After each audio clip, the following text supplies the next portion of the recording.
శ్రీ గురుభ్యో నమః. శ్రీ మహాగణాధిపతయే నమః. కర్కటే పూర్వఫల్గుణ్యాం తులసీకాననోద్భవాం పాండ్యే విశ్వంభరాం గోదాం వందే శ్రీరంగనాయకీం. శ్రీ భూనీల సమేత గోదారంగనాథ స్వామినే నమః. హెచ్ఎం టీవీ ప్రేక్షకులకు గోదాచరితం కార్యక్రమానికి స్వాగతం. మాయనై మన్ను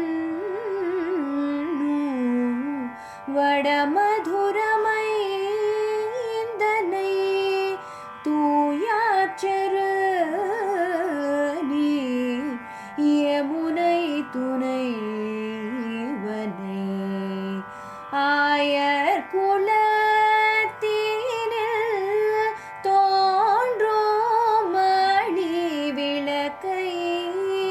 தாயை குடல் விளக்கம் செய்த தாமோதரனை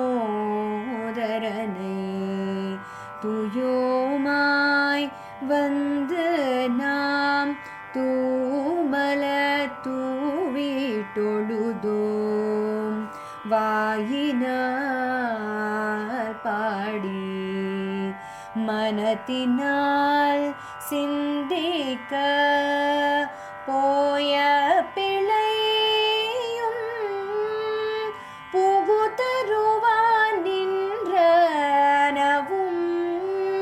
தீயனில் தூசகும் செப்பேலோரம் பாவாய் தீயனில் தூசகும் செப்பேலோரம். గోదాదేవి 5వ నాటి బ్రాహ్మీ ముహూర్తంలో తాను నిద్రలేచి తన చెలులందరినీ ఒక్కొక్కరిని తనతో పాటుగా శ్రీ వ్రతం చేయడానికి కలిసి రమ్మని చెప్పి నిద్ర లేపుతూ ఉన్నది. ఆ నిద్ర లేపుతూ చెప్తుంది, మాయావిగా ఉన్న మధుర అధినాథుడు. అమ్మో, మధుర అంటే మన పాండ్యదేశానికి రాజధాని అయిన మధుర అనుకుంటారేమో. కాదమ్మా, వడ మధురై అంటే ఉత్తర దేశంలో ఉన్నటువంటి మధుర. ఇక్కడ దక్షిణ దేశంలో మనకి సమీపంలో ఉన్నటువంటిది మధురై. ఉత్తర దేశంలో ఉన్నటువంటిది కంసుడి రాజధాని అయినటువంటి మధుర. ఆ మధురలో మధురకి అధిపతి అయినటువంటి వాడు. నిజానికి కృష్ణుడు ఎప్పుడన్నా మధురని పరిపాలన చేశాడా? కంస సంహారం తర్వాత తన తాతగారిని సింహాసనం మీద కూర్చోబెట్టి ఆయనకి పట్టాభిషేకం చేశాడే తప్ప తాను సింహాసనాన్ని అధిరోహించలేదు. తలుచుకున్నట్టయితే కృష్ణుడు రాజ్యపాలన చేయగలడు, రాజ్యాధికారాన్ని చేజిక్కించుకోగలడు. కానీ ఆయన రాజులు చక్కగా రాజ్యపాలన చేసేటట్టు ఎవరెవరు సింహాసనాన్ని అధిరోహించాలో వారిని సింహాసనం మీద ఉంచాడే కానీ తాను మాత్రం దూరంగానే ఉన్నాడు. వారికి కావలసినటువంటి ఏర్పాట్లన్నీ చేశాడు కానీ తాను రాజ్యపాలన చేసే ఉద్దేశంలో లేడు. అందువల్ల ఆయన ఏమయ్యాడు? మధుర అధినాథుడు. పరిపాలన చేస్తుంటే మధురానాథుడు అయ్యేవాడేమో, ఈయనకి మధురకు అధినాథుడు. అంటే ఏదైతే తీయనైనటువంటివి లోకంలో ఉన్నాయో, సృష్టిలో మాధుర్యం అన్నది ఏదైతే ఉందో ఆ మాధుర్యానికి అంతా కూడా అధినాథుడుగా ఉన్నటువంటి వాడు. అటువంటి కృష్ణుడున్నాడే హరి, ఆయన ఎప్పుడూ కూడా చాలా స్వచ్ఛంగా ఉండేటటువంటి యమునా తీరంలో విహారం చేస్తాడు. నిజానికి ఈయన ఒక సింహాసనం మీద కూర్చొని ఒక బాధ్యత కనుక స్వీకరించినట్టయితే ఏ రాజ్యాన్ని పాలన చెయ్యాలో, ఏ రాజ్యానికి అతడు రాజుగా ఉంటాడో అక్కడ మాత్రమే ఆయన అధికారం చలామణి అవుతుంది. పైగా రాజ్యపాలన మొదలైనటువంటి వాటి వల్ల తన యొక్క విస్తృతికి పరిమితం కలుగుతుంది.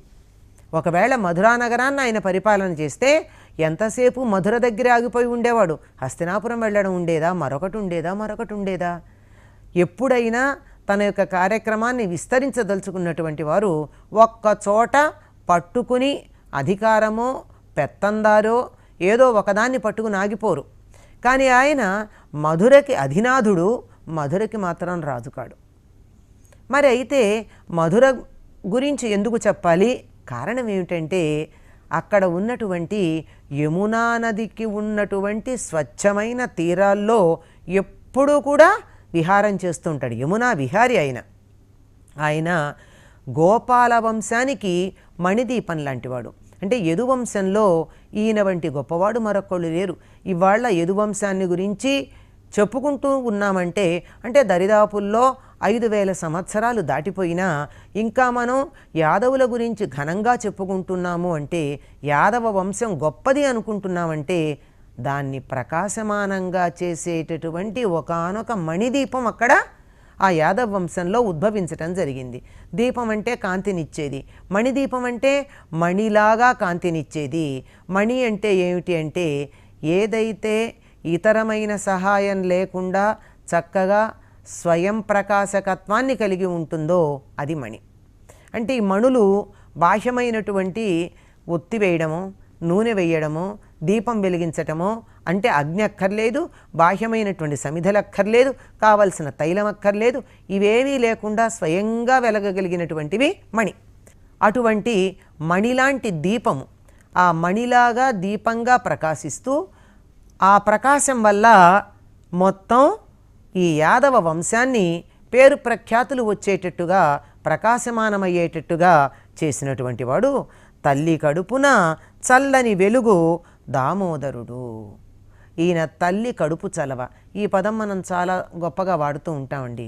పిల్లలు బాగున్నారు అంటే తల్లి కడుపు చలవ అంటాం. అంటే తల్లి యొక్క కడుపు అంటే ఇక్కడ పొట్ట అంటే ఆహారం తీసుకునేటటువంటి జీర్ణాశయము అని అర్థం కాకుండా పొట్ట అంటే గర్భము, గర్భము అంటే సంతానము. కడుపు చలవ, ఆవిడ కడుపు చలవ గనకే ఆయన ఎన్ని రకాల బాలారిష్టాల్లో నుండి బయటపడ్డాడండి.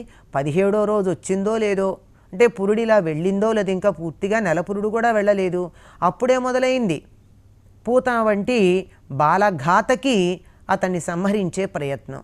కానీ అటువంటిది ఏమైనా సాగిందా? పూర్ణాయుర్దాయంతో జీవించటం జరిగింది. తల్లి యొక్క కడుపు చలవ ఎటువంటిది అంటే ఎన్ని రకాలైనటువంటి అరిష్టాలు వచ్చినా, ఇబ్బందులు కలిగినా, ప్రాణాపాయ పరిస్థితులు వచ్చినా వాటన్నిటి నుండి బయటపడి చక్కగా మంచి స్థాయికి జీవితమంతా ఆయువుతో పూర్ణాయుర్దాయంతో ఉండడం జరిగింది గనక తల్లికి కడుపు చలవ. అలాంటి కడుపు చలవ కలిగిన తల్లి కారణంగా ఈయనకి దామోదరుడు అనేటటువంటి పేరు కూడా వచ్చిందండి. ఈయన నామాల్లో గొప్ప బిరుదనామం ఒకటి దామోదరుడు. ఈ దామోదరుడు అనేటటువంటి పదం ఎక్కడ కనపడుతుంది మనకి? వేదాలలో ఉంది. పరమాత్ముడికి దామోదరుడు అనేటటువంటి మాట చెప్పడం, అందులో చెప్పబడిన అర్థం ఏదైతే ఉందో ఆ అర్థం చక్కగా సరిపోయేటట్టుగా కృష్ణుడుగా అవతరించినప్పుడు కూడా దామోదరనామం ఆయనకి సరిపోయింది.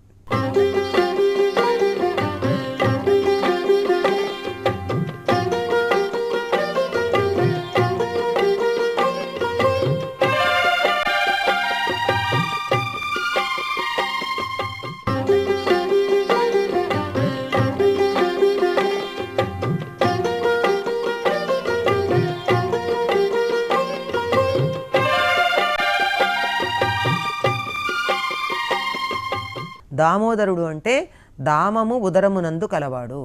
దామము అంటే తాడు, దండ, మెడలో వేసిన హారం.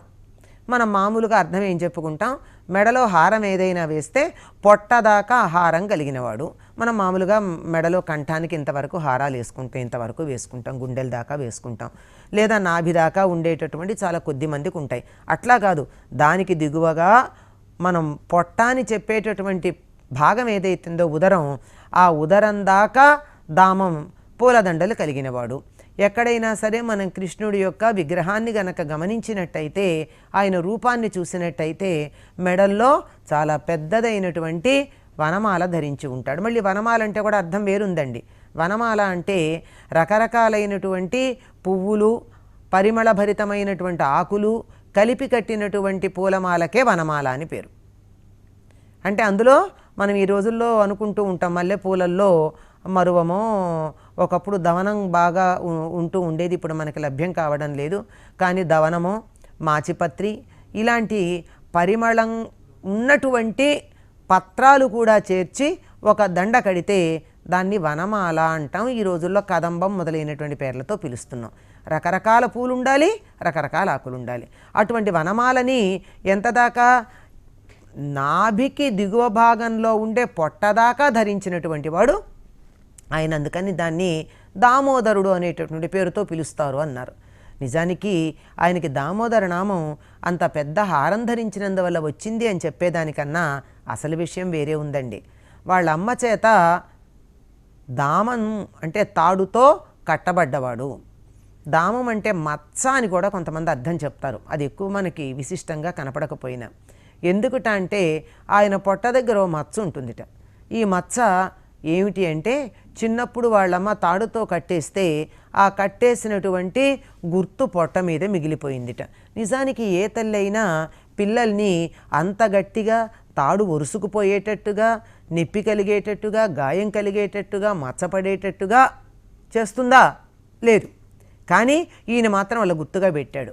ఒకప్పుడు ఎప్పుడో ఇంటి పనులు చేసుకుంటూ ఉంటే యశోదాదేవి కొంగు పట్టుకుని లాగుతూ అల్లరి చేస్తూ పని తెమలనీయకుండా ఆవిడ్ని చాలా చికాకు పెట్టాట. మజ్జిగ చేస్తూ ఉంటే మరి గొల్లలకి చాలా ప్రధానమైనటువంటి అంశం అదే కదండి.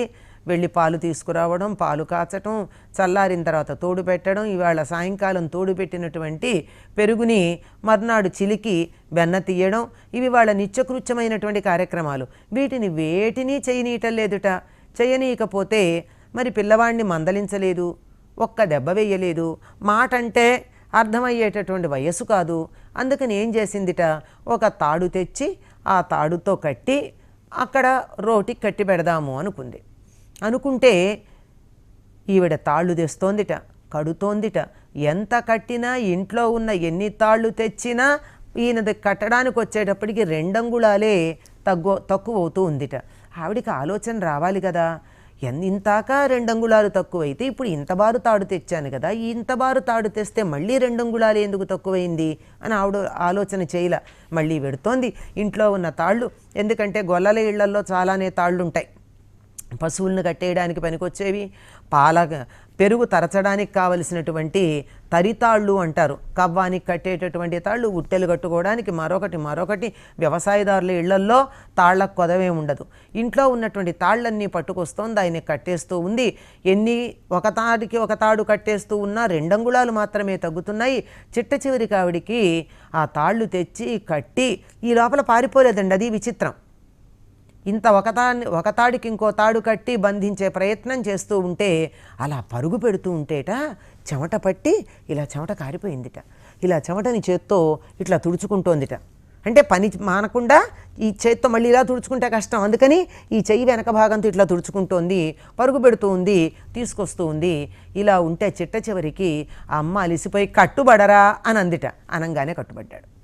అంటే అప్పటిదాకా 2 అంగుళాలు తక్కువైనటువంటిది ఏమిటి అంటే భక్తి, శ్రద్ధ ఇటువంటివి. ఎప్పుడైతే నేను కట్టేస్తున్నానన్న అహంకారం వదులుకుని కట్టుబడు నాయన అందో తాడు సరిపోయిందిట. దాన్ని కట్టేసింది. కట్టేస్తే తర్వాత ఏదో ఉలూకల బంధనం ఇవన్నీ జరిగాయి అనుకోండి. వెళ్ళి మద్దుల దగ్గరికి వెళ్ళాడు, ఆ మద్దుల్ని కూల్చాడు, బాగుంది. కానీ ఈ లోపల ఏమిటిట, దీనికి దామోదరుడు అనే పేరు ఎందుకు వచ్చింది? ఈవిడ పొట్టకి తాడు కట్టేస్తే ఈ తాడు గట్టిలా ముడేస్తారు కదా, ఈ ముడి వేస్తే పొట్టకు ఆ ముడి గుచ్చుకుని అది కాస్త మచ్చగా పడిందిట. ఆయనకి ఎప్పుడూ ఉందిట పొట్ట మీద. ఆ మచ్చ ఎందుకు ఉందంటే చిన్నప్పుడు మా అమ్మ కట్టేసినటువంటి తాడు గుర్తు అని చెప్తాడు. అంటే ఏ తల్లైనా బిడ్డకి ఒక దెబ్బ కొట్టి మందలించటానికి వెనకాడినటువంటి తల్లి గట్టిగా కట్టేస్తుందా? తాడు ఒరుసుకుపోయేట్టు కట్టేస్తుందా? లేదు. కానీ తల్లి మీద ఉన్నటువంటి ప్రేమతో ఆవిడికి నేను కట్టుబడ్డాను అంటే భక్తి అనేటటువంటి తాడుకు నేను కట్టుబడతాను అని నిరూపించటం కోసమని చెప్పి ఆయన కట్టుబడి, ఎవరైనా నిజంగా జరిగిందా ఆ సంఘటన అని తర్వాతి కాలంలో అడిగితే నిరూపించి చూపించటానికి ఆ మచ్చ అలా ఉంచుకున్నాడు. అందుకని ఆయనకి దామోదరుడు అని పేరు. చిక్కడు సిరికౌగిలిలో చిక్కడు సనకాది యోగి హృత్పద్మములన్. సనకుడు, సనందనుడు, సనత్సుజాతుడు మొదలైనటువంటి గొప్ప గొప్ప అంటే వాళ్ళు ఎప్పుడూ 5 సంవత్సరాల బాలురుగానే ఉంటూ బ్రహ్మజ్ఞానంలో నిరంతరం మునిగి ఉండేటటువంటి వాళ్ళు నలుగురు, సనక సనందన సనత్కుమార సనత్సుజాతులు అనేవారు. వాళ్ళ హృదయాల్లో కానీ ఆఖరికి భార్య అయినటువంటి లక్ష్మీదేవి కౌగిట్లో కానీ చిక్కుబడ్డాయన. అట్లాంటిది తల్లి చేత లీలన్ రోలన్ కట్టుబడ్డాడు. ఆవిడ చాలా అలా విలాసంగా తేలికగా క్రీడాప్రాయంగా ఆవిడ కట్టేస్తుంటే తల్లికి కట్టుబడ్డాడు. అంటే ఎందుకు కట్టుబడతాడండి? ప్రేమ ఉంటే భగవంతుడు కట్టుబడతాడు. మనం భక్తి అనేటటువంటి తాడు తెచ్చి నాయనా రా అంటే మన దగ్గర భక్తి ఎంత తీవ్రంగా ఉందో అంత చక్కగా మనకి కట్టుబడతాడు అని చెప్పడానికి ఈ దామోదర అనేటటువంటి నామం తెలియచెప్తూ ఉంది. కనుక మనం అందరం ఏం చేయాలి? ఓ చెలులారా, మనమందరం కూడా భక్తి అనే తాడు తెచ్చుకోవాలి. ఆ భక్తి అనే తాడుతో ఆ కృష్ణుణ్ణి కట్టేశామా కట్టుబడతాడు. లేదంటే అందకుండా ఎక్కడికో పారిపోవటం జరుగుతుంది. వాళ్ళమ్మ అప్పటి వరకు పని చేస్తూ ఉంటే పని చెయ్యనీయకుండా అడ్డం పడుతూ, అంటే నిత్యకృత్యాలు కూడా జరగకుండా తాను చేయవలసిన పనులు కూడా చేయడానికి వీలు లేకుండా అడ్డుపడుతూ ఉండేటటువంటి వాడు భక్తి అనేటటువంటిది రాగానే వెంటనే దానికి కట్టుబడడం జరుగుతుంది అనే ఇతివృత్తాన్ని గుర్తు చేస్తూ యశోద యొక్క భక్తిని ఇక్కడ తన చెలులందరికీ ఒక్కసారి స్మరణకి తెస్తూ దామోదరుడు అనేటటువంటి పదాన్ని ఈవిడ ఉపయోగించింది. మనం ఆ దామోదరుడు అన్న పదం యశోదకి సంబంధించిన భక్తిని సూచిస్తోందని చెప్పడానికే ఆ యశోద ఆ తల్లి కడుపు చల్లగా పుట్టినవాడు అనేటటువంటి పదాన్ని కూడా మనకు ఉపయోగించింది. అటువంటి ఆయన దగ్గరికి మనం వెళ్ళేటప్పుడు పరిశుద్ధంగా వెళ్ళి ఆయన మీద ఇలా పూలను గనక చల్లినట్టయితే ఏం జరుగుతుంది? మనకి నోరార కీర్తించి ఆ తర్వాత ఏం చేయాలి? పూలు ఊరికే ఎక్కడో పనికిరాని వాళ్ళకి ఎవరి మొహానో బిచ్చం వేసినట్టో పనికిరాని వస్తువును పక్కకు పడేసినట్టో కాదండి. మనసారా ధ్యానిస్తూ నోరారా కీర్తిస్తూ పూలు వేయాలి. ఈ మూడు మనం ఎప్పుడైనా సరే పూజ చేసేటప్పుడు తప్పనిసరిగా గుర్తుపెట్టుకోవాల్సినటువంటి ప్రధానమైనటువంటి అంశాలు. భగవంతుణ్ణి కీర్తిస్తూ స్తుతి చేస్తూ పూజ చేశామే అనుకుందాం. ఏమో కృష్ణాయ ఓం శ్రీ కృష్ణాయ నమః అన్నాం. కృష్ణాయ నమః అంటూ ఉన్నప్పుడు ఏముండాలి? మనసులో కృష్ణుడు అనేటటువంటి భావన ఉండాలి. నోటితో నోరారా కృష్ణ శబ్దాన్ని ఉచ్చరించాలి. చేతితో పువ్వు ఆయన మీద వేయాలి. అంతేగాని ఏదో నోటితో కృష్ణ అంటూ ఎక్కడో ఆలోచిస్తూ మరేదో పని చేసినట్టయితే అది ఎలా కుదురుతుంది? కనుక ఏం ఉండాలి అంటే త్రికరణ శుద్ధి ఉండాలి. చేత్తో క్రియ ఉండాలి, నోటితో వాక్కు ఉండాలి, మనస్సుతో భావన ఉండాలి. ఈ మూడు కలిసి ఉండాలి. అందుకనే పూజ చేసేటప్పుడు 3 చేస్తాం మనం. ఒకటి ఏమిటంటాం? మన ఇష్టదైవం యొక్క నామాన్ని నోటితో ఉచ్చరిస్తూ ఉంటాం. రెండవది తలుచుకోవాలి, అది మనం చెయ్యాలన్నది ప్రధానమైన అంశం. చేస్తామా లేదా అన్నది ఎవరికి వాళ్ళు నిర్ణయించుకోవాలి. చేత్తో పువ్వులు భగవంతుడి మీద వేయడము, ఏదో ఒక క్రియ, దీపం వెలిగించటమో అగరొత్తి వెలిగించటమో ఇంకేదైనా చేయడం, ఇది క్రియ చేస్తున్నాం.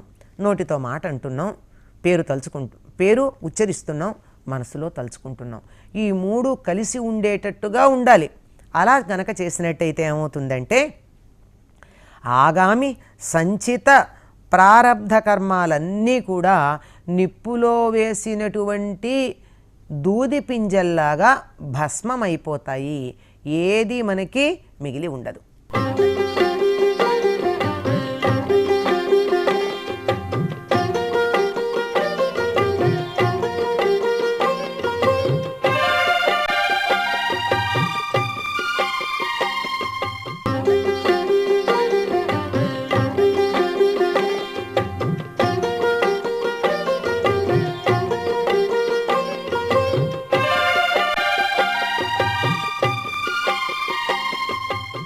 శాస్త్రాల్లో పాపాలు 3 రకాలు అన్నారు. మనం ఏదైనా అనుభవించేటప్పుడు పాపమనండి పుణ్యమనండి కర్మలు సంచితము, ప్రారబ్ధము, ఆగామి 3. సంచితం అంటే జన్మల్లో దాచిపెట్టుకున్నటువంటి కర్మలు. అంటే ఒక్కొక్కసారి ఈ జన్మలో చేసినటువంటి కర్మల యొక్క ఫలితం ఈ జన్మలో అనుభవించటానికి అవకాశం లేక అది ఇంతకు ముందు ఉన్న దాంట్లో పేరుకుంటూ ఉంటుంది. మరి ఈ జన్మలోనో కొంత ఈ జన్మలో అనుభవించాలి అని చెప్పి కొంత పట్టుకొస్తాం. అంటే మనం దాచిపెట్టుకున్నటువంటి దాన్ని కొంత తీసుకొచ్చాం. ఆ తీసుకొచ్చింది ప్రారబ్ధం. ఈ జన్మలో ఎట్టి పరిస్థితుల్లోనూ దాన్ని అనుభవించి తీరవలసిందే. అలా కొంత తీరేటటువంటి సందర్భంలో మళ్ళీ కొన్ని పనులు చేస్తాం.